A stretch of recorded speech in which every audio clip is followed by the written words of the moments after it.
A la cuarta presentación de las fiscalías, que tiene que ver con el desvío del Poder Judicial, está a cargo de Jorge Fernández Sousa, abogado, coordinador del Departamento de Derecho de Atlacampo, magistrado del Tribunal Contencioso Administrativo del DF y asesor de la CONAI, Comisión Nacional de Asuntos Indígenas.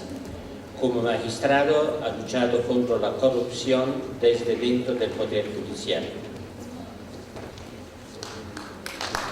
La instalación y el desarrollo del capítulo México del Tribunal Permanente de los Pueblos. Es un honor estar aquí en esta reunión. Antes de dar lectura a las notas sobre el tema sobre la administración de justicia en la crisis nacional, quisiera dar rapidísimamente una referencia, una lectura a una nota que me pasaron de la organización Jimich de Chiapas. Hoy se conmemoran 8 años de la masacre de Viejo Velasco, en la cual resultaron 6 personas ejecutadas extrajudicialmente, 2 personas desaparecidas forzadamente y 36 familias aún en situación de desplazamiento forzado. En estos momentos, la organización Jimich realiza una movilización de 8.500 personas acompañadas del pueblo creyente y organizaciones de derechos humanos en Palenque, Chiapas, y envían un saludo al Tribunal Permanente de los Pueblos. En este contexto se lanza la campaña Rostros del Despojo contra el desplazamiento forzado de los pueblos originarios. Gracias.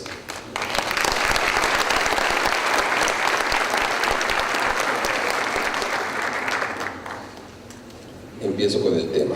Uno de los síntomas de las crisis sociales consiste en la falta de cumplimiento de las reglas de convivencia pactadas.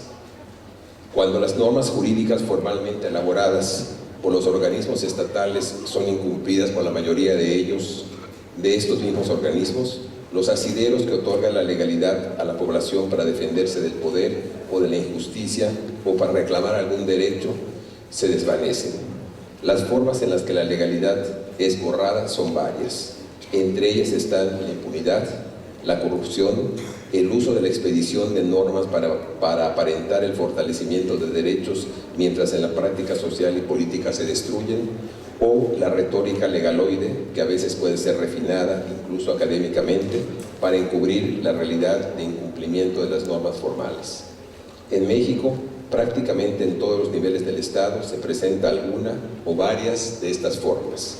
Como sabemos, el orden normativo mexicano actual tuvo su origen en el cambio revolucionario hecho en 1910. La Constitución de 1917, al reformar a la de 1857, precisó derechos individuales que estaban en el texto reformado, estableció derechos sociales para trabajadores y campesinos, y fortaleció derechos de la nación sobre sus bienes, especialmente los del agua y los del subsuelo, como los hidrocarburos y los minerales. Si hubiéramos imaginado que en la realidad social podría ocurrir lo que el texto constitucional ofrecía, la visión hubiera sido alentadora. En lo social, derechos de organización, de contratación colectiva, de huelga, de salario remunerador, entre otros, al igual que el derecho a la tierra para los campesinos a través de la restitución para sus comunidades o de creación de ejidos.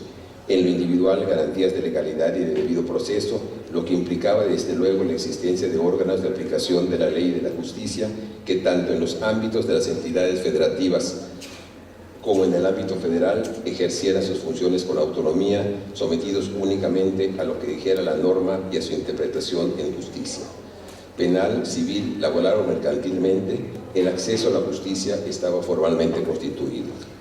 Los órganos de aplicación de justicia para los trabajadores fueron diseñados como juntas de conciliación y arbitraje en los ámbitos locales y del federal, integrados por representantes del gobierno, de las organizaciones de trabajadores y de las de los patrones en un pretendido equilibrio. En lo agrario, donde ahora desde 1992 existen tribunales agrarios federales, los juzgados de la federación se encargaban de la justicia agraria.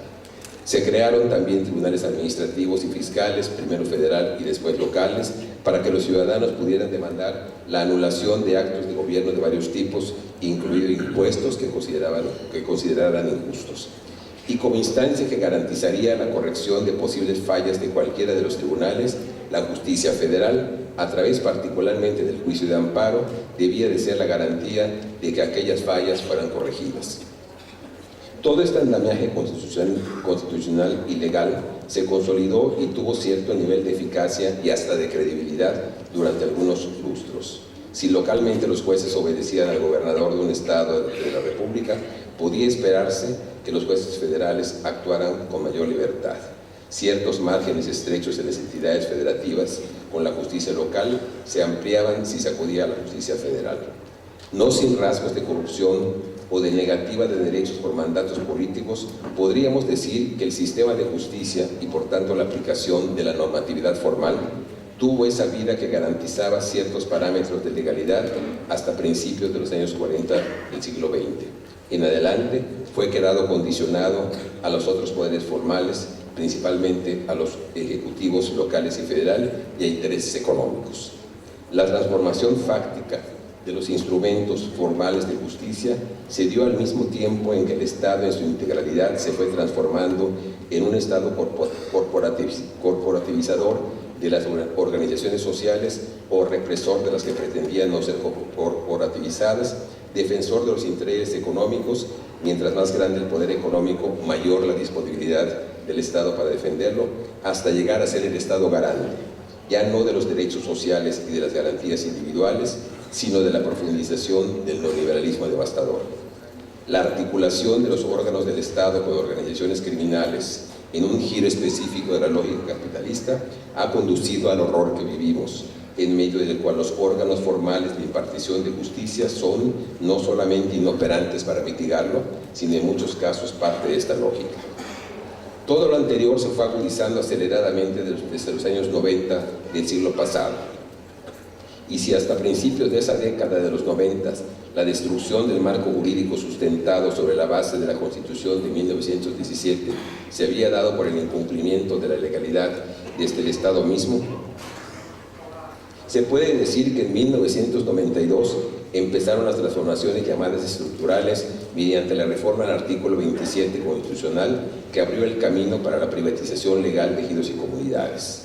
El incumplimiento de las normas, sobre todo de las que tenían que ver con la protección de los derechos sociales, continuó, pero la reforma en materia de propiedad agraria inició la otra vía de la destrucción del orden jurídico mexicano, la de sus reformas radicales, las estructurales.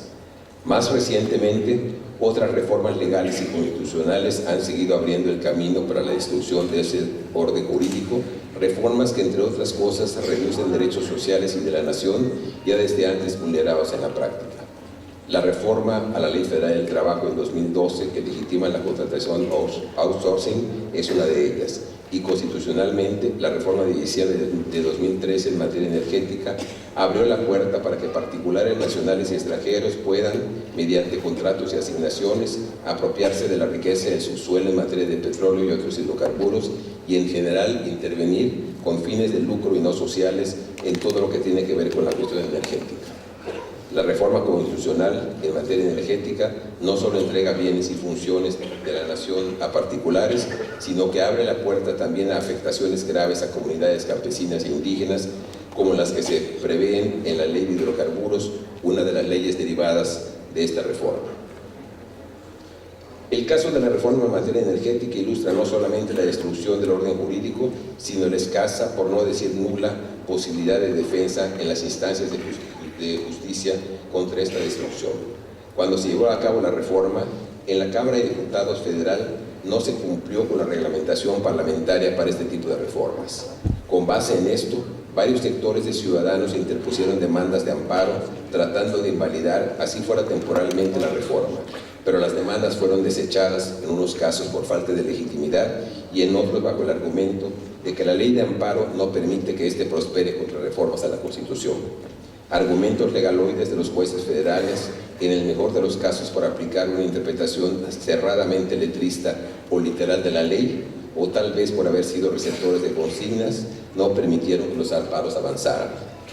Y este tipo de argumentos fueron esgrimidos nuevamente, ni más ni menos que por 9 de 10 ministros de la Suprema Corte de Justicia de la Nación, cuando el 30 de octubre de este año desecharon por inconstitucionales las 2 solicitudes de consulta popular presentadas por 2 grupos de ciudadanos cada uno de ellos integrado por más de 2 millones de personas. Las dos solicitudes de consulta lo que pedían era que se consultara a la ciudadanía si estaba o no de acuerdo con que particulares explotaran o produjeran recursos energéticos. Un argumento para el desechamiento de estas solicitudes fue que la consulta en materia de energía no procedía porque era un tema que tenía que ver con los ingresos y gastos del Estado, tema excluido en la Constitución para ser sujeto a consulta popular, cuando claramente el tema planteado era sobre quién podría explotar los recursos y no sobre cuestiones fiscales. El otro argumento consistió en que la consulta podría llevar a un cambio a la Constitución, situación que no está excluida como tema de consulta en el propio texto jurídico fundamental. En resumen, frente a un tema de trascendencia nacional como la reforma energética, los ciudadanos mexicanos que pretendieron su impugnación, o en todo caso que se sometiera a consulta nacional, quedaron en estado de indefensión al serles desconocidos los dos derechos básicos como el juicio de amparo y la consulta popular.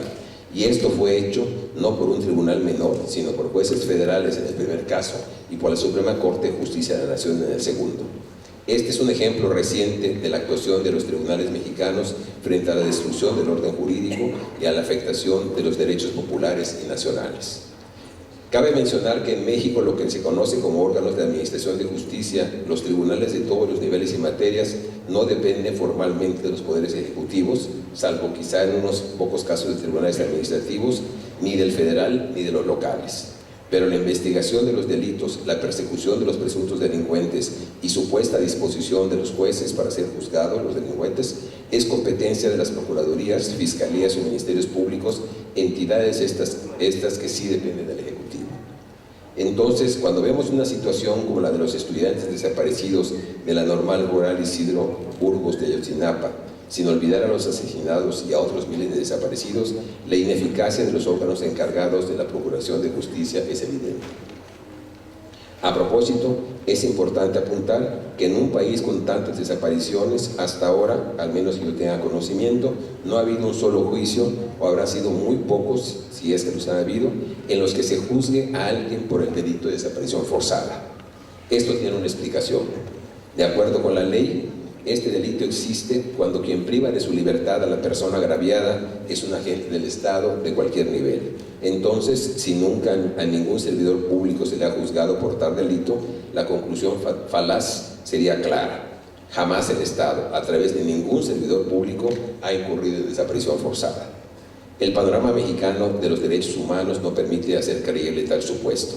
Evidentemente, no es creíble cuando en el informe preliminar de la Relatoría de la Audiencia de Guerra Sucia de este Tribunal Permanente de los Pueblos se señalan 84 personas víctimas de desaparición forzada entre enero del 2012 y septiembre del 2014, o cuando un informe de Human Rights Watch da cuenta de que entre 2006 y 2012 hubo 149 casos de desaparición en los que intervinieron agentes del Estado, o casos tan puntuales y tan documentados como el de Edmundo Reyes Amaya y Gabriel Arturo Cruz Sánchez. Estos entre las numerosísimas desapariciones que configuran una crisis humanitaria en México.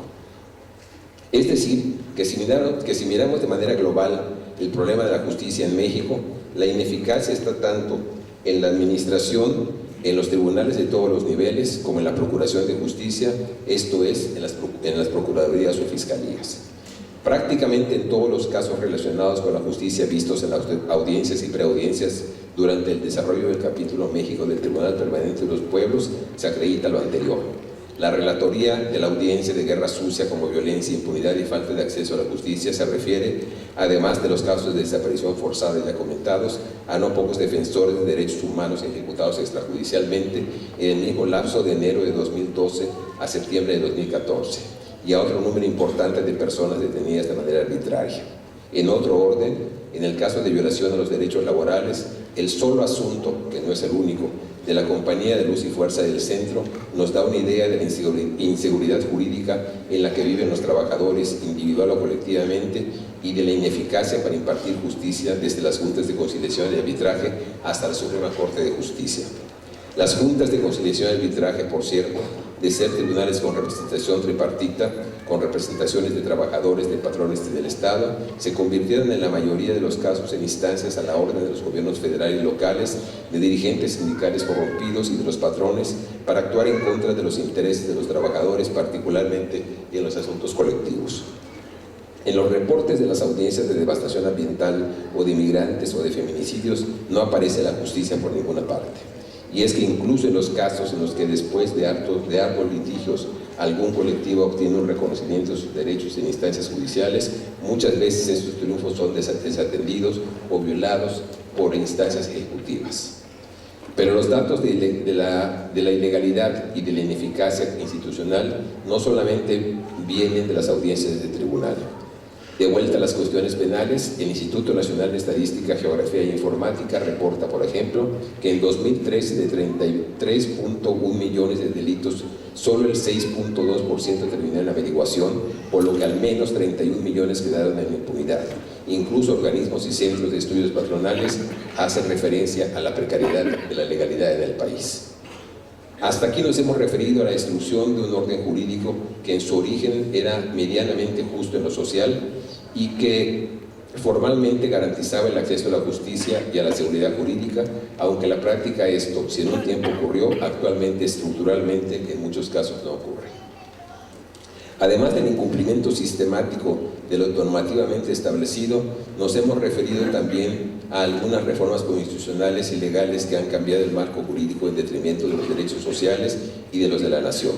Pero hay un factor más: la socavación del mismo orden jurídico por la vía de la formulación o expedición de normas que incluyen derechos individuales y colectivos, pero que en la práctica nunca serán eficientes porque nunca serán cumplidas. Mencionamos algunos casos. A raíz del levantamiento del Ejército Zapatista de Liberación Nacional en 1994 y de los acuerdos de San Andrés que se suscribieron en febrero del 96 como resultado de los diálogos entre el gobierno federal y el propio Ejército Zapatista de Liberación Nacional, se reformó la Constitución. De la lectura del apartado A del artículo 2 de la Constitución, ya reformada, se podría pensar que los derechos colectivos e individuales de los pueblos indígenas están claramente incorporados a la Constitución. Sin embargo, al leerse el apartado B del mismo artículo, la percepción cambia, ya que este último apartado imposibilita la aplicación del establecido en el A, porque deja prácticamente toda la aplicación de los derechos indígenas a instancias estatales no surgidas de los propios pueblos originarios. La legislación secundaria en general, es decir, las leyes promulgadas en los estados de la República, no fueron más allá. De esta manera, salvo algunas experiencias locales y sobre todo de hecho, a partir de la voluntad organizativa de los pueblos, los derechos constitucionales indígenas no han podido ser ejercidos. En este caso, como en otros, mediante la construcción de una paradoja ciertamente hábil, la técnica legislativa fue puesta al servicio de la no aplicación de los derechos legislados. Otro caso es el de la terminología de los derechos humanos incorporada a la Constitución. En el mes de agosto de 2011 se reformó el artículo primero constitucional para nombrar en la Constitución como derechos humanos a lo que antes eran garantías individuales. El texto quedó redactado de manera suficientemente amplia como para que se entienda que la defensa de los derechos humanos reconocidos en la Constitución y las garantías de su aplicación, así como de los establecidos en los tratados internacionales, es prioritaria para todas las autoridades del Estado. Sin embargo, la letra de este primer artículo de la Constitución poco tiene que ver con la realidad cotidiana de violación de los derechos humanos expuesta ampliamente en varias de las audiencias y preaudiencias del Tribunal Permanente de los Pueblos Capítulo México.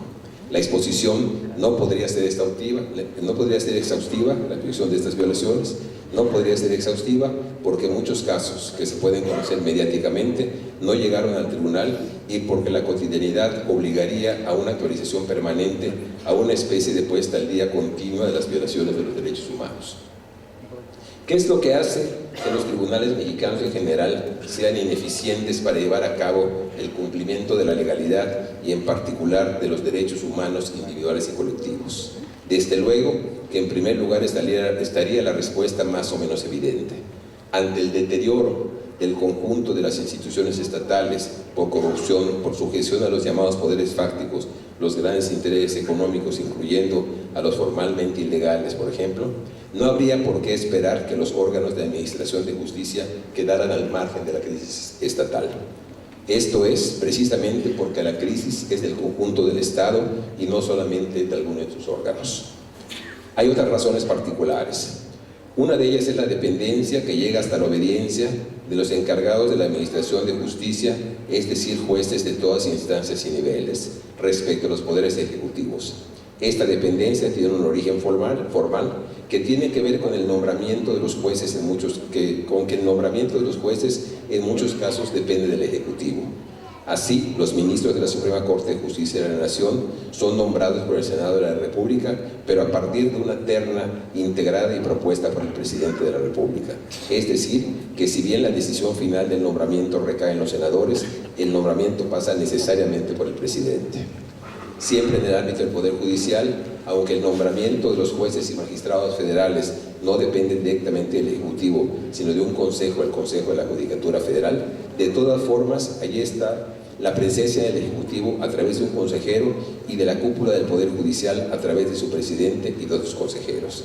Esquemas similares existen para el nombramiento de magistrados y de jueces en el Distrito Federal y en los estados de la República. Si bien en lo formal, la manera en que se llevan a cabo estos nombramientos podrían dar la apariencia de cierta lógica, porque la intervención de los poderes u órganos ejecutivos y legislativos podría sugerir equilibrio, la práctica presenta o apunta otros problemas. Uno de ellos consiste en que en los nombramientos intervienen siempre o casi siempre, estén o no legalmente considerados, los mandos de los órganos judiciales o jurisdiccionales, por lo que quienes quieran pertenecer a estos órganos o permanecer en ellos tienen que tener la anuencia de esos mandos. Y si estos últimos son proclives a recibir indicaciones o consignas del Ejecutivo e inclusive de miembros del Legislativo, quienes no estén en esta disposición, pocas posibilidades tienen para ser juzgadores o para permanecer como tales. Es decir, que entre las disposiciones legales y lo que ocurre en la práctica no son muy amplios los márgenes de autonomía que tienen las personas que son miembros de los órganos judiciales o jurisdiccionales para resolver los juicios que estén a su cargo, sin que reciban la intervención de los mandos de los tribunales donde se encuentran y directa o indirectamente de los poderes u órganos ejecutivos y de miembros del legislativo.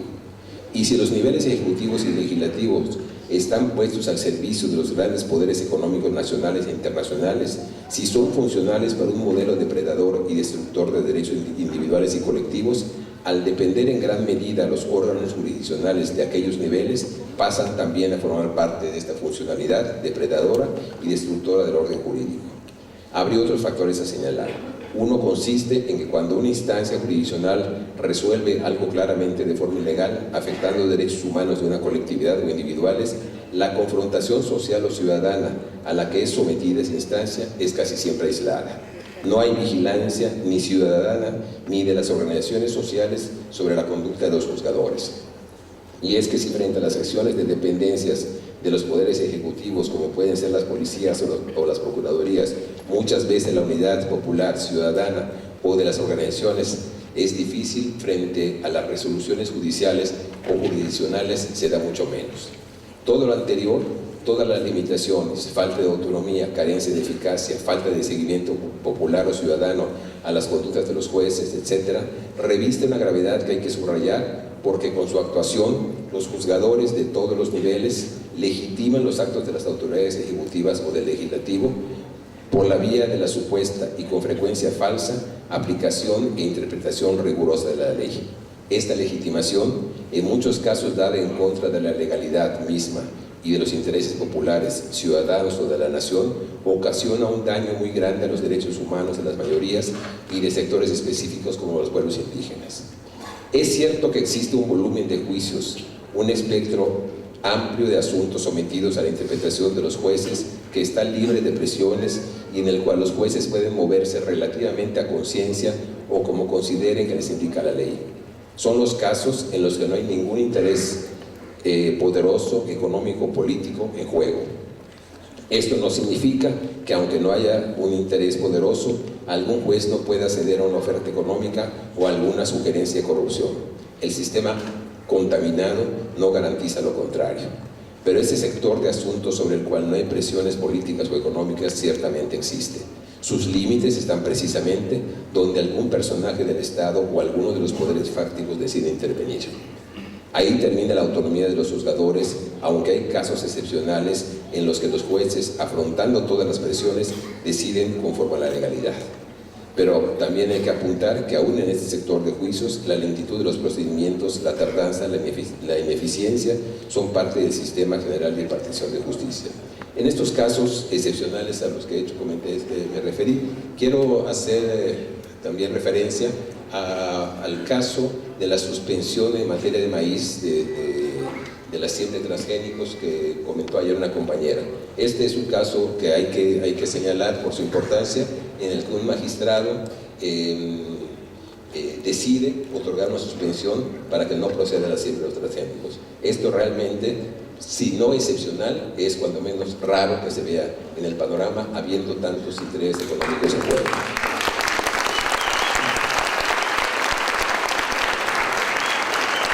En correspondencia con esto último, también es cierto que una parte de la observancia a la normatividad subsiste. No podría ser de otra manera, pues entonces estaríamos frente al caos absoluto.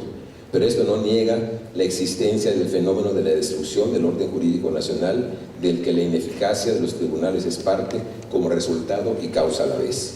Esta ineficacia contribuye notablemente al deterioro generalizado de la vida pública y de las relaciones sociales en México. Es inevitable y obligado a hacer una pregunta que se hacen miles o millones de mexicanos. Ante este panorama desolador en general y particularmente en el aspecto que hemos comentado en lo que respecta a la justicia, ¿qué hacer? ¿Se puede hacer algo? Por difícil que se vea, hay que contestar que sí. El Tribunal Permanente de los Pueblos, Capítulo México, se instaló y se ha desarrollado en las preaudiencias y en las audiencias que conocemos, entre otras razones, por la falta de justicia, por la carencia de tribunales que realmente impartan justicia. La sola existencia de este tribunal aquí acredita que algo se puede hacer. No únicamente se han visibilizado todos estos casos de agresión a la población, a la cultura, a los derechos sociales y nacionales, sino que sectores aislados dentro de esta tragedia han podido establecer comunicación e ir creando redes de solidaridad y de acciones conjuntas. Porque esta es, si no la única medida para ir saliendo de este horror nacional, sí una medida indispensable, la organización. Organización en la escuela, en el barrio, en la colonia, en la empresa, en el ejido, en la comunidad. Organización para hacer valer los derechos colectivos e individuales, para crear solidaridad, para, por ejemplo, si un tribunal actúa contra un sector de la población, poderle reclamar organizadamente. Para que si alguna autoridad no responde ante algún juicio ganado en un tribunal, poderle imponer la obligación de que cumpla. Organización en nuestros ámbitos inmediatos que pueda redundar en formas organizativas más amplias que permitan cambios de fondo en el Estado, incluyendo las instancias de administración de justicia. No son tareas fáciles, pero constituyen el único camino posible, en todo caso, un camino imprescindible para avanzar en la defensa y recuperación del país.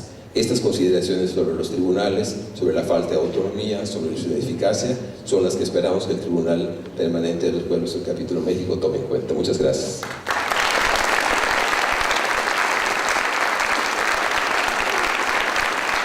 Gracias por su presentación. Yo quería preguntarle por un aspecto que no ha aparecido, simplemente para que me ubique cuál es la realidad de la presencia de la jurisdicción militar en el país. Entiendo que no es demasiado presente, podríamos decir, por decirlo suavemente, pero me gustaría oír su consideración de este tema. ¿Sí?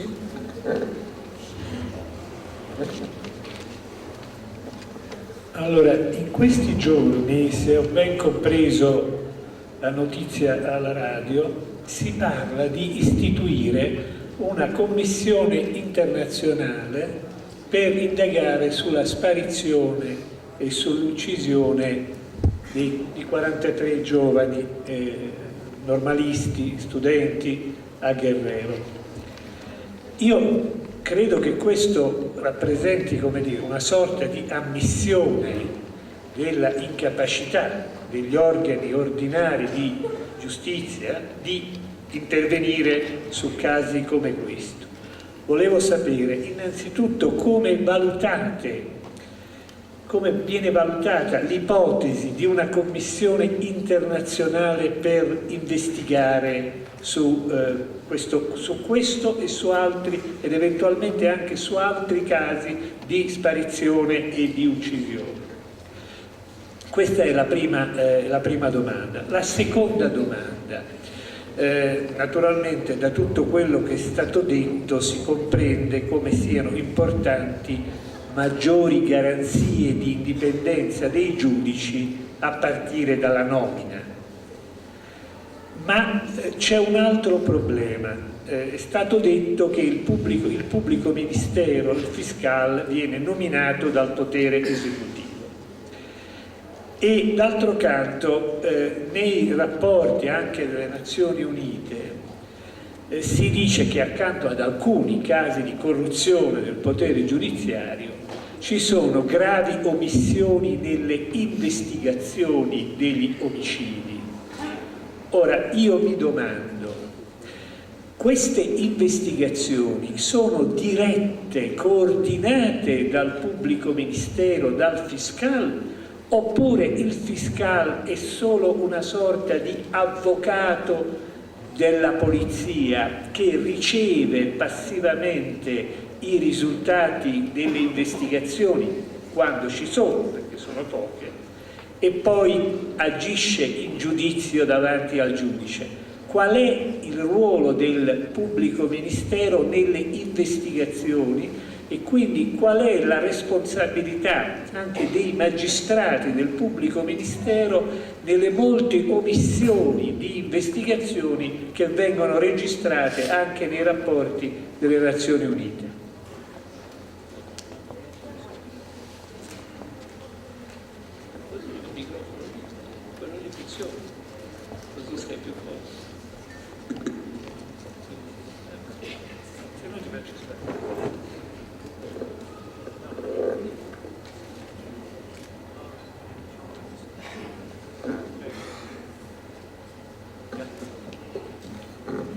Bueno, la primera pregunta está enfocada sobre los hechos de Ayotzinapa, porque salió en la prensa y también en radio que se va a instituir una comisión internacional para averiguar sobre los hechos que pasaron. Esta de por sí es un reconocimiento de la incapacidad de la justicia mexicana de hacer su trabajo. Y la pregunta es ¿qué evaluación se va a otorgar sobre estos hechos, sobre el hecho que se haga una comisión y sobre el hecho que la justicia no tenga capacidad o herramienta para resolver el problema, para hacer su trabajo sin necesidad de una comisión internacional? La segunda pregunta está sobre la autonomía del Poder Judicial. Ya de la ponencia que se puso, ya se dijo que el Poder Ejecutivo tiene de hecho poder sobre el Poder Judicial.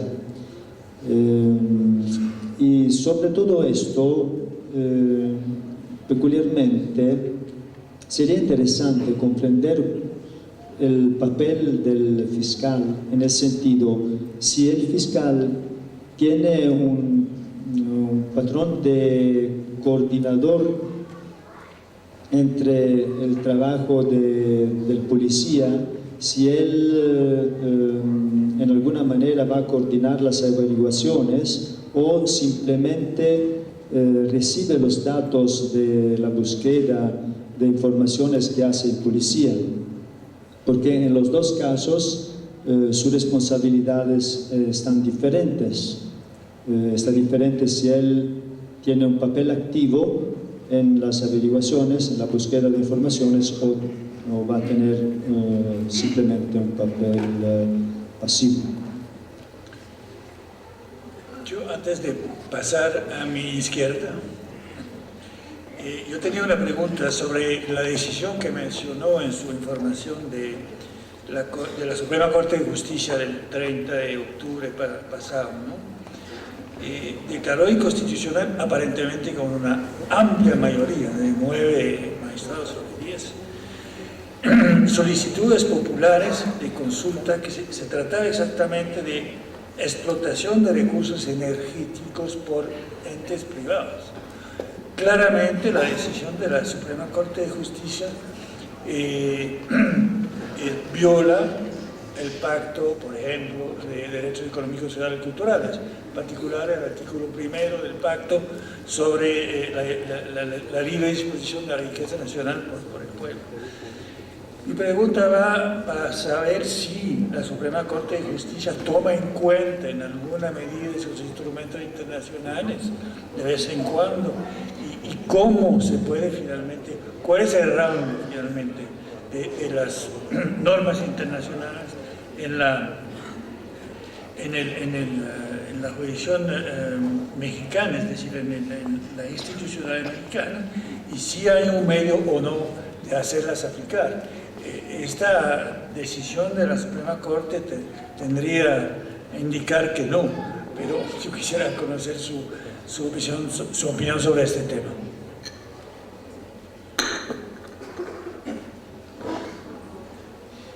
Buenos días. La fiscal Magdalena nos habló en la primera presentación sobre un informe que se había hecho en el 2004, ¿no?, por la Corte Suprema, no sé, por la Corte Suprema de Justicia sobre la reforma del Poder Judicial, y que ese informe se había quedado después en un grupo de trabajo que había hecho un libro blanco sobre la reforma de la justicia y que no había llegado, sus propuestas al parecer no habían sido atendidas y no se habían puesto en marcha. Yo quisiera saber cuáles eran, a su juicio, si en ese informe o en ese trabajo había reformas sustanciales que deberían ser consideradas y por qué cree o cuáles han sido los mecanismos que hayan hecho que eso no se haya llevado a cabo. Gracias.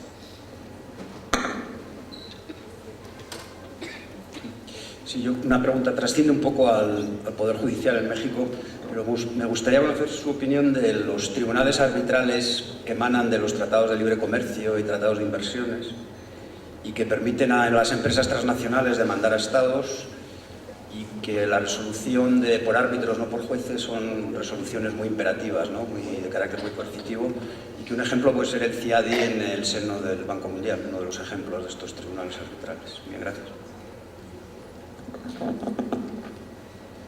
Gracias, yo veo que no hay otra pregunta, le doy la palabra para sus respuestas. Bien. Respecto a la jurisdicción militar, la primera pregunta, hay tribunales militares, pero están constituidos únicamente para delitos del fuero militar. Esto indicaría que cuando un militar comete un delito que es civil o una acción ilegal civil, debe ser juzgado por tribunales no militares. Esta ha sido una discusión muy importante y hay que decir que hasta recientemente, estoy hablando de 3, 4, tal vez 5 años, digamos, el poder militar ha ido aceptando que en algunos casos, aunque esté instituido, pero ha ido aceptando que en algunos casos los integrantes de las Fuerzas Armadas que hayan cometido delitos del orden común, digamos, puedan ser juzgados por tribunales civiles. Ahorita tenemos un caso que ustedes seguramente ya se ha planteado aquí, el caso de Tlatlaya, donde hubo una ejecución extrajudicial por parte de militares, digamos, presuntamente eso pasó porque no se ha condenado, pero todo indica que fue así. Han sido puestos a disposición de la justicia civil hasta ahora. Esto no quiere decir que no pueda pasar lo contrario, pues porque hay una frontera que puede traspasarse muy fácilmente.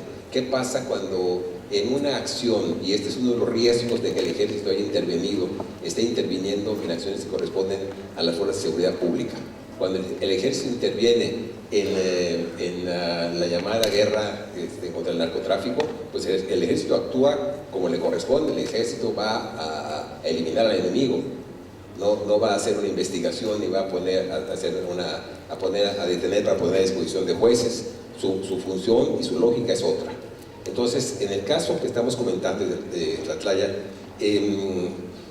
hay, como en muchísimos casos, una zona oscura, porque la pregunta es, ¿los soldados actuaron de manera automática o lo decidieron ellos, o hubo una orden de mandos superiores para actuar así?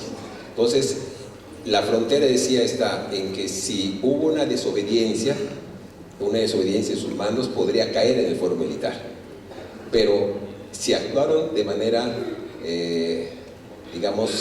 automática ellos, entonces tendría que caer en el fuero civil. Hasta ahorita todo indica que va por el fuero civil, pero digamos, sí estaría claramente delimitado cuándo corresponde al fuero civil y cuándo corresponde al fuero militar, en el papel.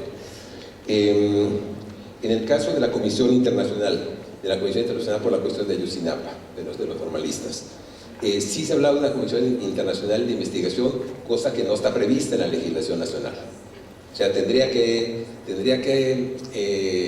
establecerse una comisión que podría hacer sugerencias para la investigación y eventualmente para la consignación de quienes estuvieran implicados. Que dicho sea de paso, desde luego están implicados los policías, desde luego está implicado el presidente municipal, en fin, pero esto, cuando se dice que es un crimen de Estado, es un crimen de Estado porque está dentro de la lógica de lo que está pasando nacionalmente. Es decir, ayer se hacía mención a la cuestión del crimen organizado con el Estado. Es muy lamentable, pero hay una articulación del crimen organizado con instancias estatales. Entonces, esto ocurre por lo que está pasando en todo el Estado. No quiere decir que el presidente de la República lo haya ordenado y por eso es un crimen de Estado. No, es un crimen de Estado porque está en la lógica de la descomposición del Estado. Pero si se hiciera esa comisión internacional, lo que podría hacer es hacer alguna sugerencia. No tendría facultades expresas para actuar en este caso como en ningún otro. En cuanto a la autonomía, bueno, por una parte digo, sí, la presencia de los ejecutivos, tanto del Ejecutivo Federal como de los locales, es muy fuerte en los tribunales, en los jueces, en los magistrados. Hay casos de autonomía, desde luego, hay casos de magistrados que son, o de jueces que son presionados y que no acatan, pero en la mayoría de los casos también se está dentro de una lógica de obediencia en general, y dentro de una lógica de conservar el empleo en otros casos, que también, o de conservar la carrera judicial en muchos casos. A la cuestión del fiscal, el término de fiscal es reciente. Se hablaba de procuradores y de ministerio público. El ministerio público es constitucional, legalmente, el que tiene bajo su mando a la policía. O sea que la investigación que puede hacer la policía está bajo la bajo el mando del Ministerio Público. Es decir, el Ministerio Público está en la investigación y para eso tiene a la policía a su mano. No sé si con esto contesto a la pregunta. Y claro, esto es una cosa que es importante. A diferencia de lo que ocurre en otros países, los fiscales y ministerios públicos, lo decía yo en la lectura de las notas, no dependen del Poder Judicial, dependen del Ejecutivo. O sea, no dependen del juez. Esto creo que es importante porque no obedecen al juez en último caso. Si alguien tiene que obedecer es al gobernador del Estado o al presidente de la República. Esto hace una diferencia importante en el caso mexicano. En lo que se refiere a la... Perdón, entonces sí tienen un papel activo, no es solamente pasivo, tienen un papel activo, claro, que desarrollarán hasta donde les permitan desarrollar en la práctica. En el caso de los de la Suprema Corte de Justicia, rápidamente hago mención. La consulta popular está establecida en la Constitución desde 2012. Es una consulta popular para que los ciudadanos puedan opinar sobre casos de trascendencia nacional.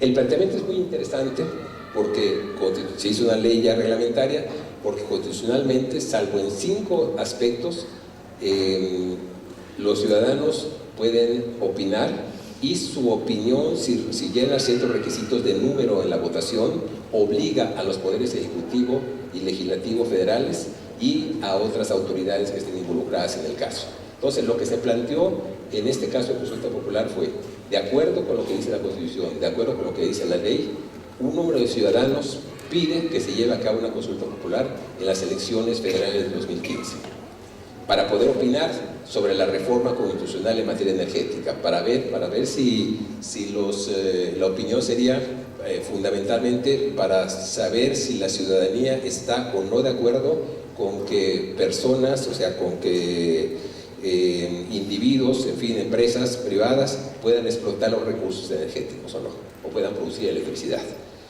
No tenía nada que ver con cuestiones de impuestos, no tenía nada que ver con cuestiones fiscales, era quién puede explotar los recursos. La cuestión fiscal es otra cosa.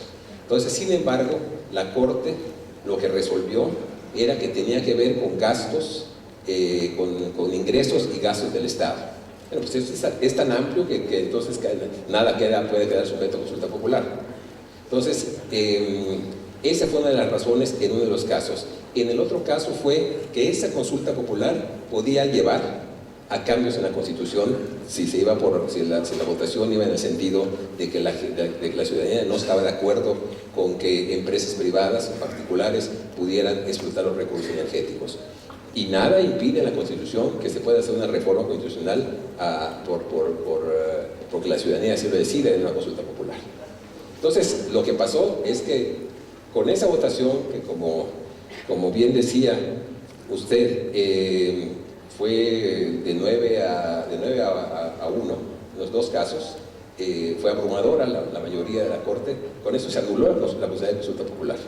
Entonces queda ya en la Constitución una disposición que es muy atractiva, que es muy interesante, que está regulada en una ley de consulta popular, pero que ya no va a ser aplicable. O quién sabe para qué caso será aplicable, porque para casos importantes ya no lo fue. Entonces, el informe del 2004 sobre reforma a la justicia, yo creo que desde luego habría elementos que tomar. Es interesante porque hay una cuestión que cuando uno lee los informes, lee las posiciones, lee unas declaraciones éticas que se hacen por el Poder Judicial Federal, si uno no conoce la realidad mexicana, se imagina que esto es una maravilla.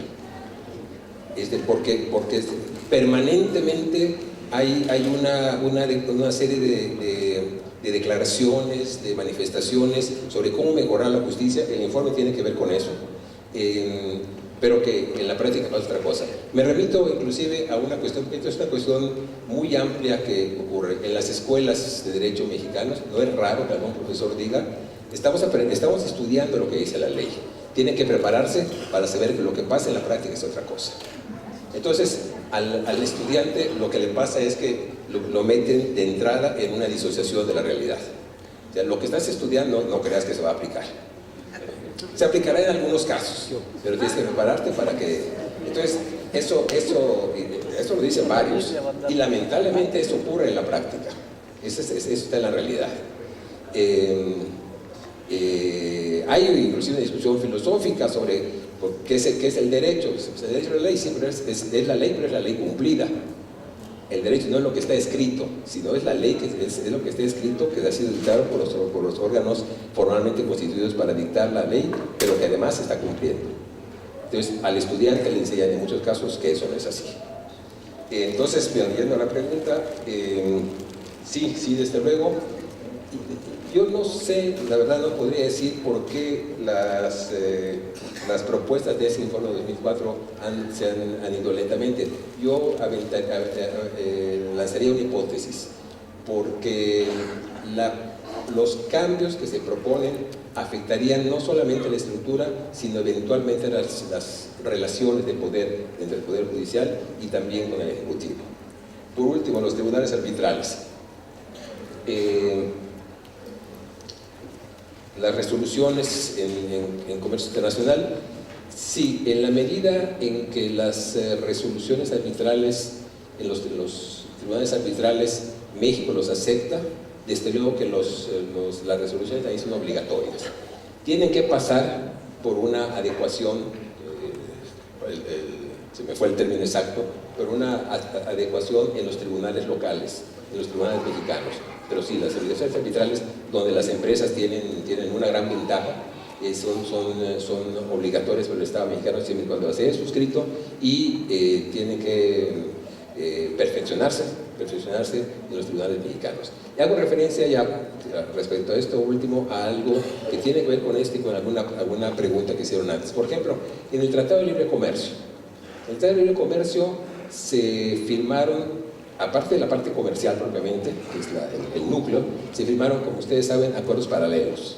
Un acuerdo paralelo en materia ambiental y un acuerdo paralelo en materia laboral, en el que, en este último caso, en el que en casos de violaciones a las leyes laborales en cualquiera de los tres países, podrían plantearse ante unas oficinas del otro país, podrían plantearse la violación, digamos, aquí había una violación a derechos colectivos mexicanos en el caso de un sindicato, podrían plantearse en la oficina de Estados Unidos o en la oficina de Canadá para que pudiera oírse las dos versiones y eventualmente llegar a una resolución arbitral. Hasta donde sé, no ha habido ninguna resolución arbitral. Quiere decir que eso ha sido totalmente ineficiente.